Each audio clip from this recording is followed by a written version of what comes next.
Yo, what is up, guys? All right, so we are back with the third episode for tonight's Sunday night analysis. This is the third episode in this series that I am going to be doing for you guys, coming every week, hopefully.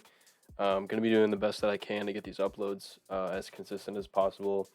They're going to be coming up 7 p.m. Central Standard Time, so you guys can look forward to pretty much an overall breakdown of where I think the ES and Nasdaq, both of those two assets, where I think they're going to continue to move to. Give you a pretty detailed and overall breakdown of my analysis on where I think some potential targets for the week's going to be. I'm going to be breaking down my overall take on what the news is for that given week, and then pretty much just going to talk about my overall plan of attack for the upcoming week. So um, we're actually going to start off. Let me go to ES real quick. I've actually been on QQQ, kind of charting up a little bit. So I've had these same levels marked out for like the past month. Quarter one ends, let's see, quarter one ends on Tuesday. So a lot of opportunity is coming into the marketplace starting quarter two this coming week, which I'm very happy to see. ES, as we can see, had stayed in this range for, I don't even know, a few months, or literally we can see since last October. It's been kind of in this range, chopping around. And we finally got some movement down to the downside, which you guys can see. This blue line up here, that just represents the 100-day moving average on the weekly time frame. So I think kind of what's happening right now before the market returns back to all-time highs, we're going to see a pullback, roughly probably around, it's hard to tell, probably around like the $6,200 price range maybe. I think ES could probably bounce off the 100-day moving average on the weekly time frame, because before this move, it was a little extended up here. Even at all-time highs, there was this much of a gap between the moving average and price, so there was a pretty big discrepancy right there. But what I'm going to be looking at to dictate whether price is going to keep continuing towards this 100-day moving average is if we're going to keep breaking these levels of support on the weekly time frame, because as we can see, Asia actually just opened 14 minutes ago. The futures market opened an hour and 15 minutes ago. So we can see price might bounce and see some support at 63, 62 on ES futures. And then we can actually see over here, this used to be a previous all-time high that ended up getting broken through to the upside. And this price level actually has not been retested yet. So we could potentially see a bounce from this price area, and then possibly continue back to the upside. So that's just a little bit of analysis. You guys can go back and watch my other videos. It's pretty much just been like a constant snowball the past few weeks of my analysis. So let me actually move over to QQQ. This is one thing that I'm watching very heavily. I actually just started a position in QQQ on Friday morning last week, which was the 27th of March. So one thing that I am looking at very carefully currently is I'm going to be positioning myself very carefully on this dip, and I want to position myself in a very smart way. And what I'm doing, I'm taking a very simple approach to buying off this dip, which all I'm doing, I marked out 10% from all-time highs, 15% from all-time highs, and 20% on all-time highs on QQQ. And literally what that's just representing, a technical bear market, from my understanding, doesn't start until the asset is down 20% from all-time highs. So all that I'm doing is every about 10, anywhere from about 5 to 10% that it keeps moving down, I'm going to look to continue adding more to my position. So once QQQ on Friday morning reached or completely reached down 10% from all-time highs, I didn't even add, I started a position in QQQ going long off this dip. And if QQQ continues to go down further, I'll add at 15, I'll add at 20%. Um, I think this is like, I look at politics and the market very simply. I understand that you want to buy fear and sell greed, but at the same time, I feel like a lot of people are really just kind of like looking through one lens when it comes to the whole Iran war news headlines. Um, because that's one of the other reasons why I don't really focus on the news a lot, and like it's not my whole life. Like to me, it's really just there to like not have me be focused on what I'm focusing on, and it's just a big distraction from what's actually happening. Because like if you were just to actually not even look at the news and just look at what's happening on the overall market, um, which don't get me wrong, it's good to have a fundamental analysis of what's happening in the market aside from a technical standpoint. But like if you're just looking at a technical side of the market, like market's down 10%. If it keeps going down 15%, 20%, yes, dude, you need to be starting to add into any positions you have, or start uh, basically just buy the dip. It's that simple. There's really no other way to put it. That's literally what I'm doing. Like the Terraform news last year, that was a big dip, nearly a 30% correction. Um, and like now it was pretty much the same time frame last year. I don't really think the dip's going to be that significant as it was last year, but I think with all the war news and what's happening over across the ocean, this is setting up to just be a really good buying opportunity across the entire market. So um, yeah, I've posted about this position on my X account. You guys can go look Drew Trades on X. I pretty much just post any other thoughts I have outside of my Instagram account and YouTube. So I normally just like screenshot like any open positions that I'm looking to get into, or pretty much just like any miscellaneous thoughts that I have outside of Instagram and YouTube. So you guys can go ahead and just go over and look at my X, see what I got going on over there. I like to stay pretty active over there on top of my Instagram and YouTube.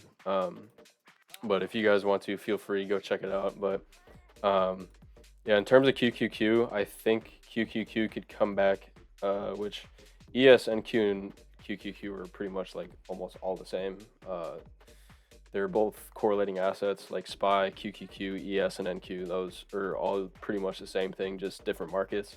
But I think a potential target or price range that Qs could come and probably retest if it wanted to go back to all-time highs from that area, which if we look at the last time QQQ was at the 100-day moving average on the weekly time frame, it came down, went through that EMA just a little bit, and had like a pretty significant bounce that we can see from that moving average. So I think ES is going to want to reclaim.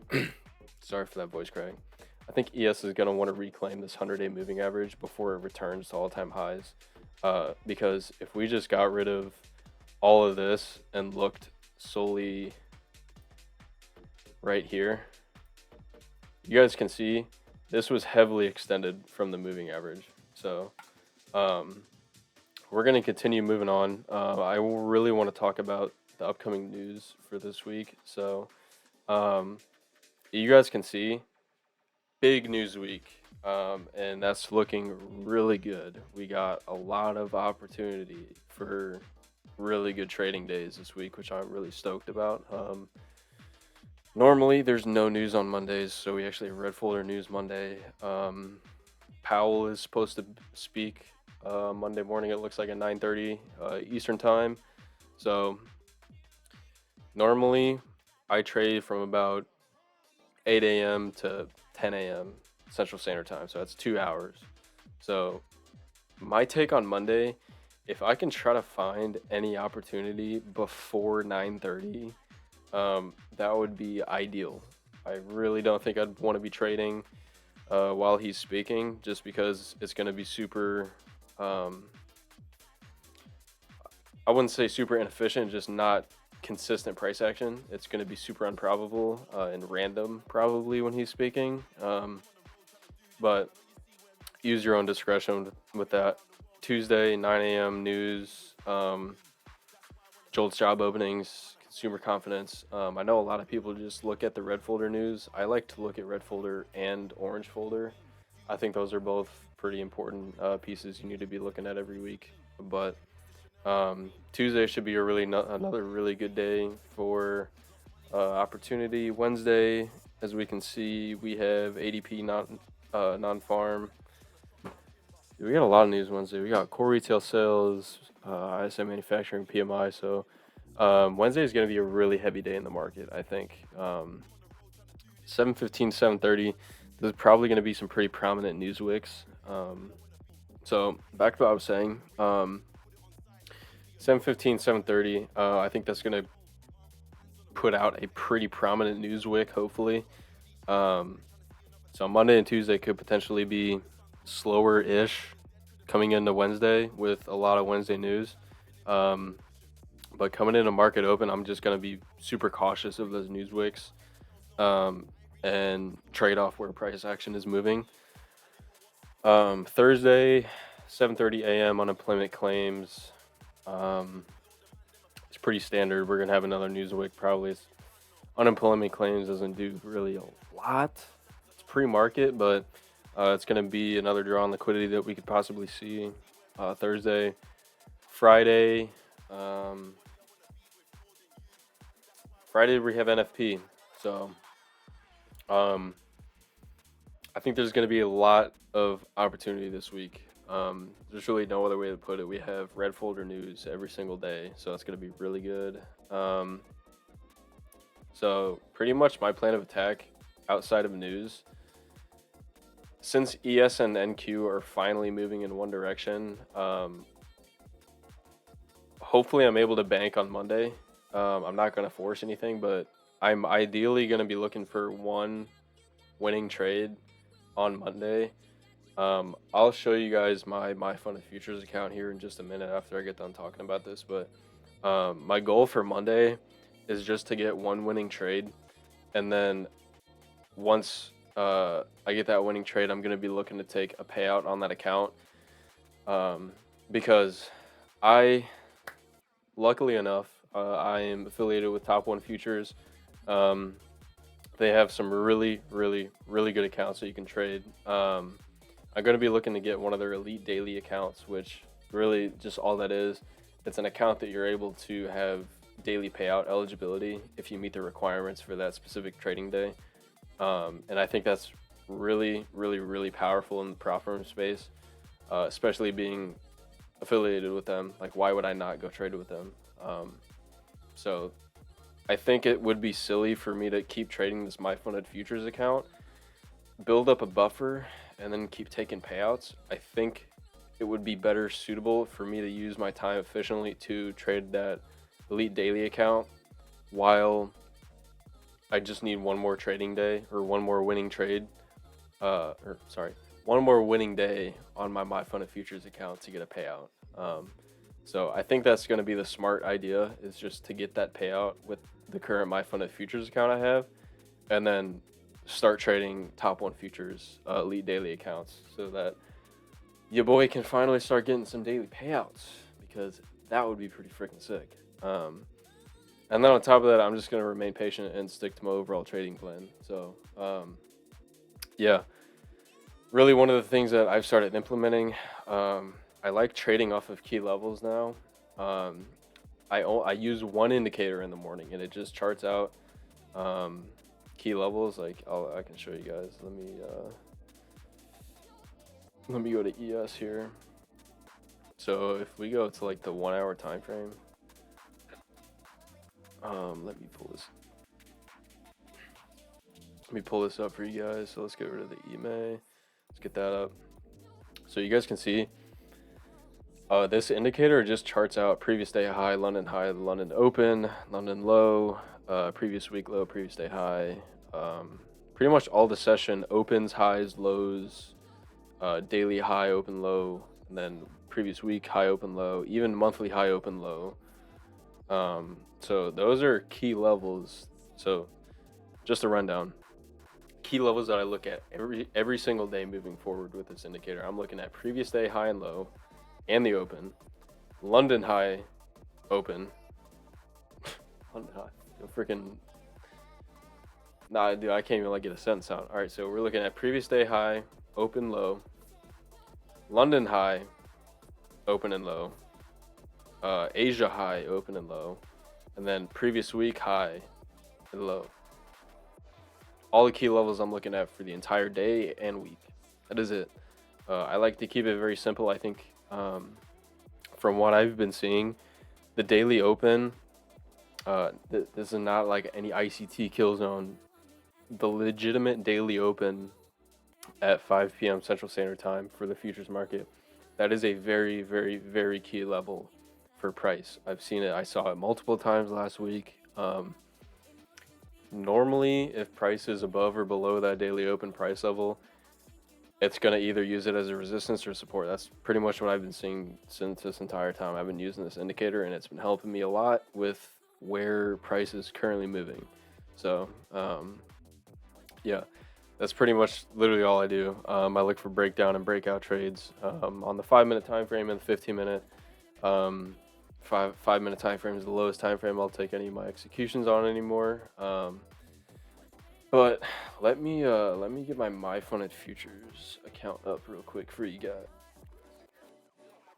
All right, so you guys can see my current MyFunded Futures account. I'll give you guys a little rundown.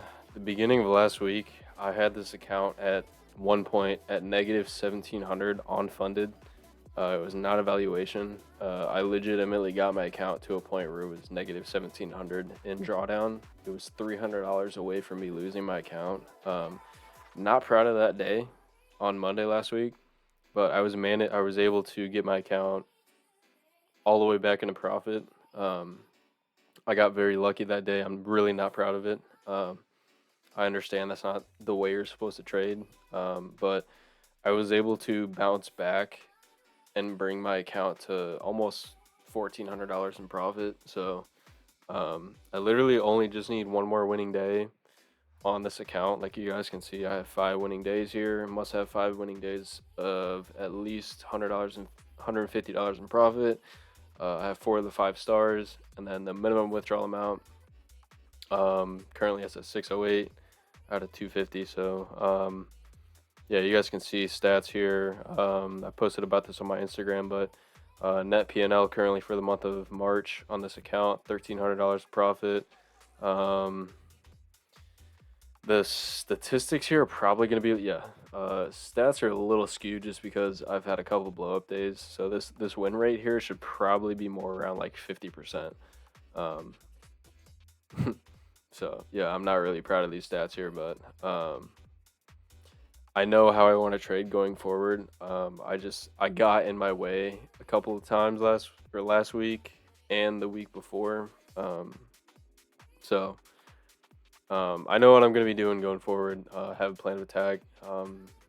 My risk management is going to be intact from now on.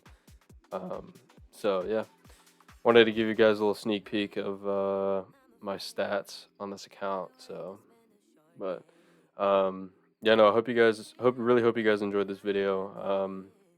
Like I said before, I'm going to try to have these videos coming out every Sunday night at 7 p.m. Central Standard Time. Just an overall breakdown of what I'm going to be doing again. I'm going to be breaking down the ES and NQ futures assets for the upcoming week, where I think they could be moving, potential price targets that I think they could be hitting, any other technical analysis. I don't tend to use any fundamentals for ES and NQ. I will probably start talking about QQQ a little bit. Now that I'm in a position, I would kind of want to update you guys on how I'm trading it. Not even just how I'm trading it, but just how that position is going, possible price targets for that. But secondly, I'm going to be talking about the news that's coming up for the upcoming week, courtesy of Forex Factor. I know a lot of people use that. Third of all, just my plan of attack for the upcoming week. So It's that simple. So I really hope you guys enjoyed this. Stay tuned. A lot of things coming in Q2. Going to be a very big quarter. So, all right, I'm dipping. I'll catch you guys later.